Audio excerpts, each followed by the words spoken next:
नमस्कार, जय माँ शारदा। ज्योतिष की पाठशाला में एक बार फिर से आपका स्वागत है। थोड़ा समय ज़्यादा हो गया, इस लंबे समय के बाद में एक बार फिर मैं हाजिर हुआ हूँ ग्रहों के ट्रांजिट के विषय में कुछ बताने, कुछ बातचीत करने। 9 तारीख को बुध राशि परिवर्तन कर गए और वो कर्क राशि से निकल के अपने परम मित्र या कहें पिता की राशि सूर्य में प्रवेश कर गए हैं। सिंह राशि में प्रवेश कर गए हैं, जिसके स्वामी सूर्य बनते हैं। शुक्र आज राशि परिवर्तन कर रहे हैं और वो अपने शत्रु सूर्य की राशि सिंह से निकलकर कन्या में प्रवेश कर गए हैं। अब कन्या में जो है शुक्र, वो नीच राशि के माने जाते हैं। इससे पहले कि मैं ये चर्चा शुरू करूं कि इन ग्रहों के राशि परिवर्तन का या आगे 17 तारीख को जो सूर्य का राशि परिवर्तन होगा उसका प्रभाव किस राशि पर क्या होगा, उससे पहले मैं एक खास विषय पर बात करना चाहता हूं, जिसके बारे में अभी कुछ दिनों से मेरी चर्चा भी हुई थी। ज्योतिष में एक योग कहा जाता है, जिस योग का नाम है नीच भंग राजयोग। नीच भंग राजयोग। अब ये योग कैसे बनता है? एक सामान्य राजयोग होता है, एक शश महापुरुष योग होता है, अब एक होता है नीच भंग राजयोग। जैसा कि शब्द से ही समझ में आता है कि नीच भंग राजयोग मतलब कि स्थितियां विपरीत थी, लेकिन इसके बावजूद राजयोग घटित हो गया। असल में नीच भंग राजयोग को संघर्ष की निशानी कहा जाता है। व्यक्ति संघर्ष करके जब किसी पद, किसी प्रतिष्ठा पर पहुंचता है, जिसका बहुत ज्यादा विरोध भी होता है, ये लोग नीच भंग राजयोग वाले होते हैं। अब ये बनता कैसे है?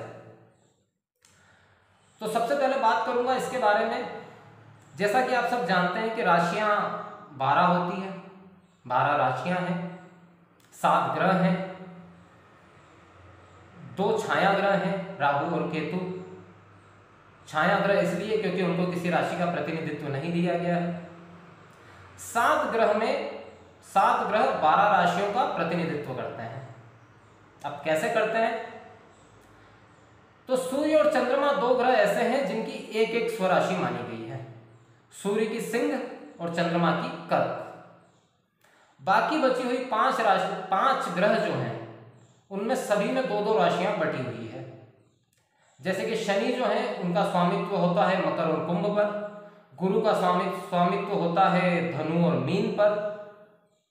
शुक्र का स्वामित्व होता है वृषभ और तुला पर। और बुध का स्वामित्व होता है कन्या और मिथुन पर। तो ऐसे 2-2 राशियां सभी ग्रहों को बटी हुई है, जिनका वो प्रतिनिधित्व करते हैं।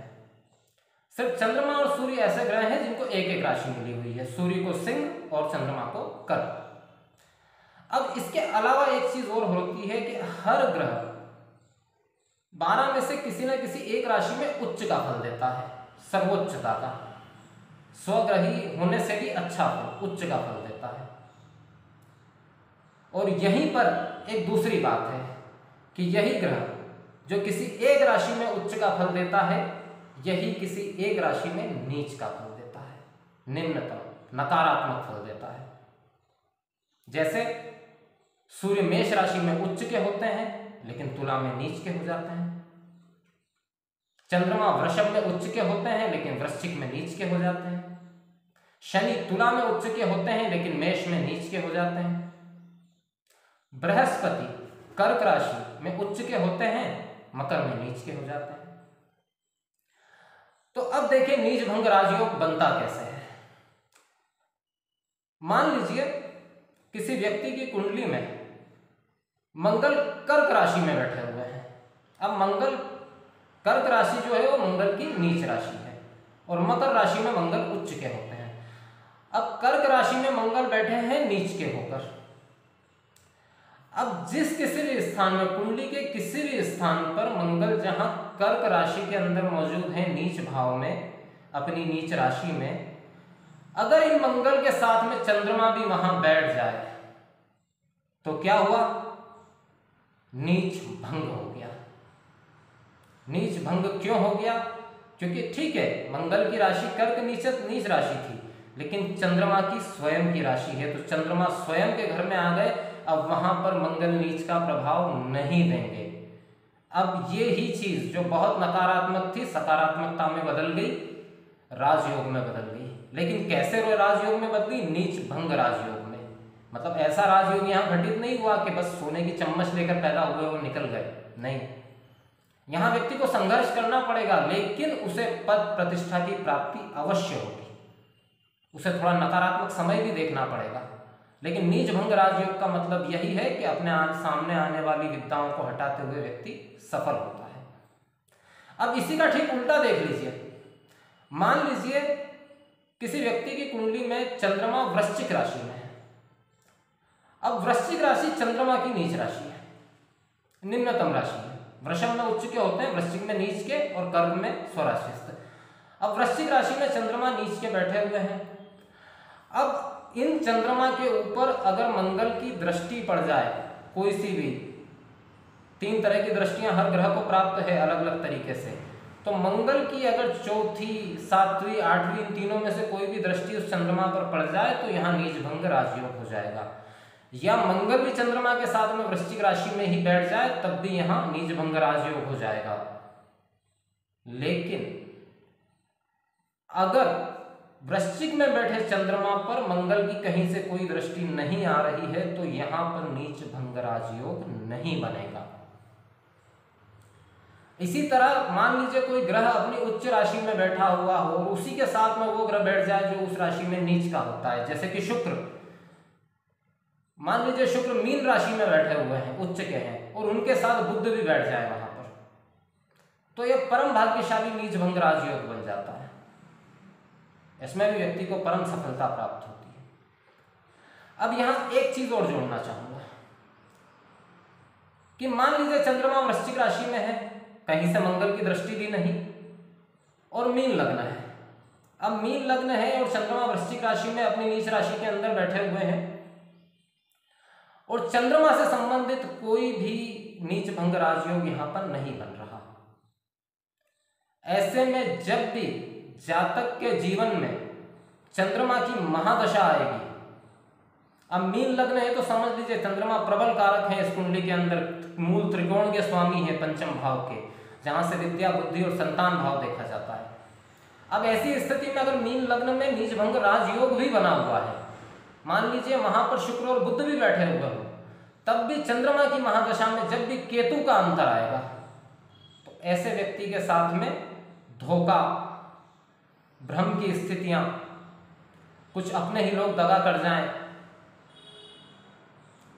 और शायद व्यक्ति स्वयं भी अति आत्मविश्वास का शिकार हो जाए। इस तरह की स्थितियां बनती है। तो यह है नीच भंग राजयोग। नीच भंग राजयोग क्या होता है?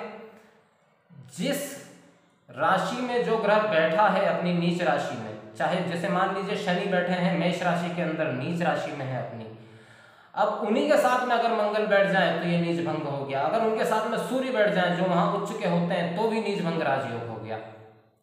लेकिन इन 3 चीजों के अलावा किसी भी तरीके से किसी नीच भंग राजयोग का निर्माण नहीं होता है। जिस स्थान पर ग्रह अपनी नीच राशि में बैठा है, या तो उसके स्वामी की दृष्टि उस पर हो, या उसका स्वामी उसके साथ में हो, या जो ग्रह उस राशि में उच्च का होता है उसकी दृष्टि हो, या वो ग्रह साथ में हो, तभी नीच भंग राजयोग बनता है, अन्यथा नहीं बनता।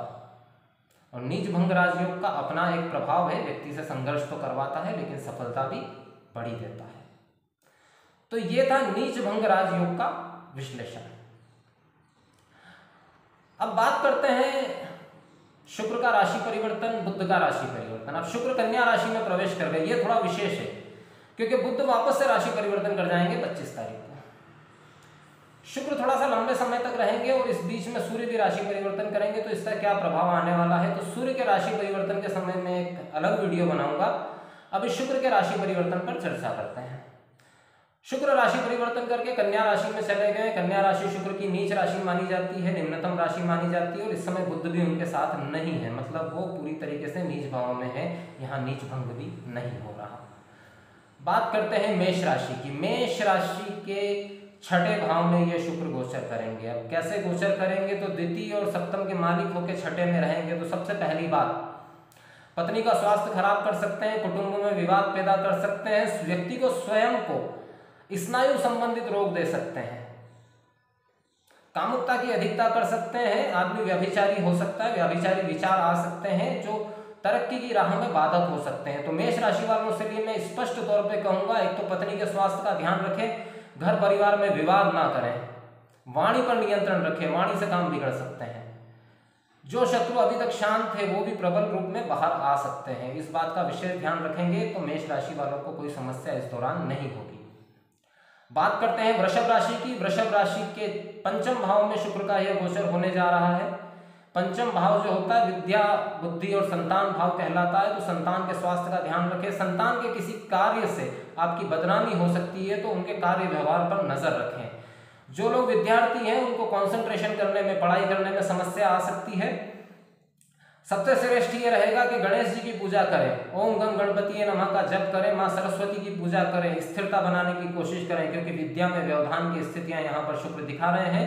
अगर कुछ लोग बहुत पुराने प्रेम संबंध में है तो प्रेम संबंध टूट सकता है, संभल कर व्यवहार करें। बात करते हैं मिथुन राशि की। मिथुन राशि के चौथे भाव में, तो सबसे पहली बात तो ये कहूंगा कि वाहन खराब हो सकते हैं, दुर्घटना का शिकार हो सकते हैं, माता के स्वास्थ्य में बहुत ज़्यादा गंभीर रूप से समस्या आ सकती है, उस बात का ध्यान रखें। माता के स्वास्थ्य का ध्यान रखें। घर के अंदर गंदगी ना रखें, साफ सफाई रखें। शुक्र का गोचर हो रहा है, नीच भाव में है, लेकिन गंदगी ना रखें, व्याभिचार ना करें, मद्यपान घर के अंदर ना करें, तो सब कुछ ठीक रहेगा। अन्यथा घर परिवार में किसी का स्वास्थ्य खराब हो सकता है। व्यर्थ व्यय, जमीन जायदाद संबंधी अगर कोई सौदा करना चाहते हैं तो अभी रुक जाएं, लगभग 1 महीना रुक जाएं, अभी कोई ऐसा सौदा ना करें, अन्यथा बाद में समस्या आ सकती है। तो ये स्थिति है मिथुन राशि वालों की। बात करते हैं कर्क राशि की। कर्क राशि के तीसरे भाव में शुक्र का यह गोचर होने जा रहा है। अब पराक्रम भाव में अगर शुक्र का ये नीच भाव का गोचर होता है तो एक तो व्यक्ति को आलस बहुत आता है, उसका कोई कार्य करने का मन नहीं करता।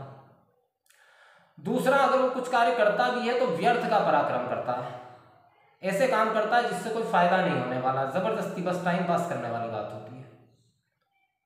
ये स्थितियां बन रही है। और तीसरे भाव में जब शुक्र नीच राशि में गोचर करते हैं तो व्ययाधिक्य करवा देते हैं, व्यर्थ की यात्राएं करवा देते हैं जिनका कोई फायदा नहीं होने वाला, बिना वजह का, बिना waste of money, waste of time वाली स्थिति बना देते हैं।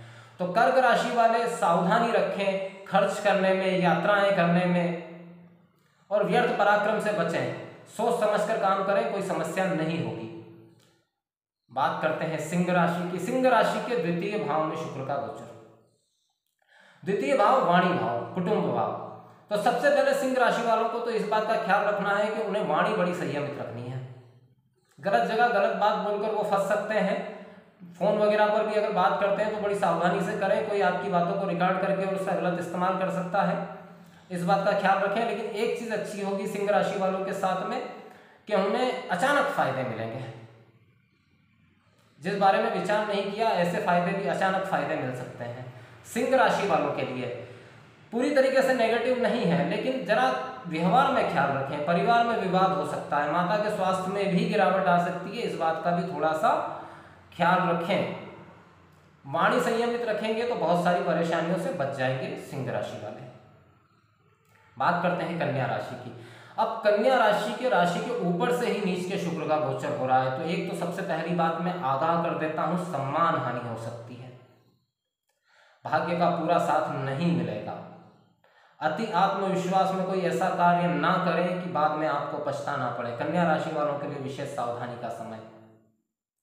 व्यभिचार में पड़ सकते हैं, किसी ऐसे कार्य में पड़ सकते हैं जिससे कि बदनामी हो जाए, क्योंकि लग्न भाव, चंद्र राशि के लग्न भाव से शुक्र का गोचर हो रहा है। सम्मान हानि की बहुत प्रबल संभावना है, सावधानी पूर्वक रहें। विशेष रूप से विपरीत लिंगियों के साथ में विशेष सावधानी रखें। अगर पुरुष है तो स्त्री के साथ में, और अगर स्त्री है तो पुरुष के साथ में एक संयम, एक डिस्टेंस मेंटेन करते हुए आगे बढ़िए, वरना धोखा हो सकता है। कन्या राशि वालों के लिए सावधानी भरा समय। बात करते हैं तुला राशि की। अब तुला राशि के लिए 12वें भाव में शुक्र का यह गोचर, शुक्र 12वें भाव के कारक माने जाते हैं, भले ही नीच के भी हों, लेकिन इसके बावजूद वहां के कारक हैं। तो तुला राशि वालों के लिए इतना बुरा नहीं। तुला राशि वालों के लिए व्यय में अगर सावधानी रखेंगे, व्यर्थ व्यय ना करेंगे अगर, तो कोई समस्या नहीं होगी, क्योंकि व्ययाधिक के बढ़ा सकते हैं, बिना काम की चीज़ों पे पैसा खर्च हो सकता है, अनावश्यक व्यय हो सकता है। बस इस चीज़ पर ध्यान रखें। बाकी तुला राशि वालों के लिए ऐसी कोई बहुत ज़्यादा बड़ी समस्या का समय नहीं है। बात करें वृश्चिक राशि की, तो वृश्चिक राशि के लाभ भाव में शुक्र का है गोचर नीच भाव में। देखिए यहाँ वृश्चिक राशि वालों के लिए एक विशेष सावधानी भरा समय है कि इस समय उनको सब्जबाग नजर आ सकते हैं, लाभ के अवसर नजर आ सकते हैं, शॉर्टकट नजर आ सकते हैं, लेकिन कोशिश करिए अपने आप पर काबू रखिए, अनियंत्रित मत होइए। हो सकता है ये जो लाभ दिख रहा हो ये लाभ ना हो बल्कि ये और नुकसान करवा दे। लाभ भाव में शुक्र का यह गोचर निश्चित तौर पर धन लाभ करवाएगा, लेकिन किसी गलत फहमी में ना रहे, किसी गैर कानूनी काम में ना पड़े, अन्यथा नुकसान भी हो सकता है क्योंकि शुक्र अपनी नीचतम राशि में है। बात करते हैं धनु राशि की। धनु राशि के दशम भाव में शुक्र का है यह गोचर। देखिए धनु राशि वालों के लिए मैं विशेष तौर पे कहूँगा, वो लोग जो सर्विस वाले हैं, जो नौकरी में है, सरकारी या प्राइवेट किसी भी क्षेत्र में, बॉस के साथ संयमित व्यवहार करें, वहाँ पर दिक्कत हो सकती है। आपके साथ काम करने वाले आपके विरोधी हो सकते हैं, आपकी चुगली कर सकते हैं, शिकायत कर सकते हैं, आपका काम आपके हाथ से जा सकता है, किए हुए काम का शायद आपको क्रेडिट अभी ना मिले, लेकिन धैर्य बनाकर रखिए। शुक्र जब राशि परिवर्तन कर जाएंगे, अगर आपने धैर्य बनाकर रखा, जल्दबाजी ना दिखाई, तो उसका क्रेडिट आपको मिलेगा, लेकिन अगर आपने अभी जल्दबाजी दिखाई तो आपका कोई बड़ा नुकसान हो सकता है। धनु राशि वालों के लिए सावधान रहने की जरूरत। मकर राशि की बात करते हैं। मकर राशि के भाग्य भाव में शुक्र का यह गोचर। अब नीच राशि के हैं शुक्र, तो मेहनत बहुत करनी पड़ेगी लेकिन परिणाम कम रहेंगे। भाग्य का उतना सहयोग आपको नहीं मिल पाएगा। भाई बहनों से सहयोग अवश्य मिलने की स्थितियां इसमें बनती है, लेकिन संतान की तरफ से संतान के स्वास्थ्य की चिंता रह सकती है। दशमेश भाग्य में बैठे हुए हैं तो कड़ी मेहनत करिए। इस समय ऐसा नियम बनाइए कि मेहनत करिए, फल की चिंता छोड़ दीजिए, कर्म करिए तो सब कुछ ठीक रहेगा। ज़्यादा फल की चिंता करेंगे तो वो प्राप्त नहीं हो पाएगा। बात करते हैं कुंभ राशि की। कुंभ राशि के छठे भाव में शुक्र का है गोचर। अब मैं यहाँ पर कहूँगा कि सबसे पहले तो कुंभ राशि वाले अपने स्वास्थ्य का ध्यान रखें। उनके स्वास्थ्य संबंधित समस्या हो सकती है। जो लोग शुगर पेशेंट हैं वो विशेष ध्यान रखें। शुगर पेशेंट या गुप्त रोग होने की भी संभावना है। अगर व्याभिचारी स्वभाव है तो उस पर नियंत्रण रखें। अगर अनैतिक कार्यों में, अनैतिक संबंधों में लिप्त हैं तो सावधान रहें, आपका भेद खुल सकता है, राज खुल सकता है। कुंभ राशि वालों के लिए सावधानी भरा समय। लेकिन इन सब चीज़ों के अलावा एक जो चीज़ है वो ये दिखती है कुंभ राशि वालों के लिए कि आर्थिक लाभ उनको होने वाला है, और शायद बहुत बड़े पैमाने पर आर्थिक लाभ होने वाला है। लेकिन बाकी चीज़ें नकारात्मक है। आर्थिक लाभ हो भी गया और अगर स्वास्थ्य में परेशानी रही तो बहुत दिक्कत हो जाएगी, इसलिए संयमित दिनचर्या रखिए।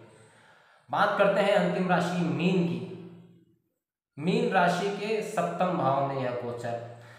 अब मीन राशि वालों के लिए, खुद के लिए तो यह ठीक है, स्वास्थ्य भी ठीक करेगा, आर्थिक लाभ भी करवाएगा, लेकिन पत्नी के स्वास्थ्य में दिक्कत ला सकता है।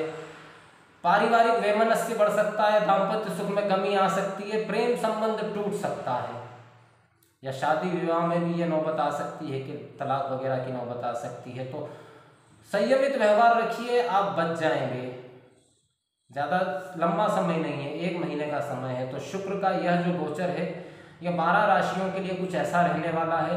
और सारा मेरा जो प्रिडिक्शन है वो चंद्र राशि पर आधारित है, मतलब जन्म समय में चंद्रमा जिस राशि में थे उस राशि के हिसाब से यह प्रिडिक्शन है। दूसरी एक बात बताना चाहूँगा कि शुक्र के इस गोचर में राहु की दृष्टि भी शुक्र के ऊपर रहेगी, इसलिए ये थोड़ा सा और नेगेटिव हो सकता है। अब जिन राशियों के लिए मैंने नेगेटिव बताया है वो थोड़ी सी सावधानी रखें। एक सर्वव्यापी उपाय मैं बता देता हूँ कि क्या इस स्थिति में क्या करना चाहिए जिनके लिए थोड़ा ज़्यादा नेगेटिव हो सकता है।